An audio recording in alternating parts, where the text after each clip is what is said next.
Assalamualaikum warahmatullahi wabarakatuh.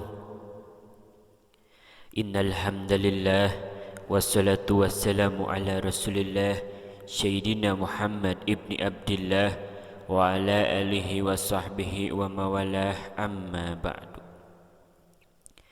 Hadirin anu dipika hormat, para alim ulama, para juama, para hujajul ustad miwah ustadah anu ku pribados dipika hormat, anu insyaallah ku Allah dimuliakeun.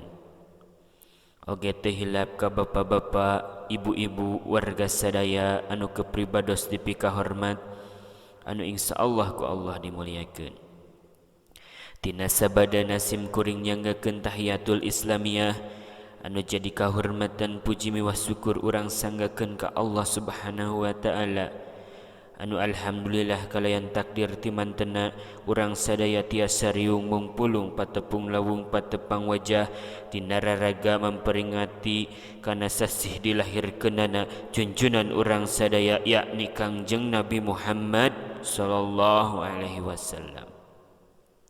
Anu mudah-mudahan ieu reungan teh singacantenkeun hiji wasilah ngengengkeun syafaatul udma dina poe kiamah. Amin ya Allah ya rabbal alamin. Oge rahmat miwah salam mugia salalamina dicurah tur dilimpah kapaduka Rasul wasana Kangjeng Nabi Muhammad sallallahu alaihi wasallam. Tehilap kepada keluargana, sahabatna, tabi'ina, oge mudah-mudahan eta rahmat dugi ka urang sadaya. Amin ya Allah ya rabbal alamin.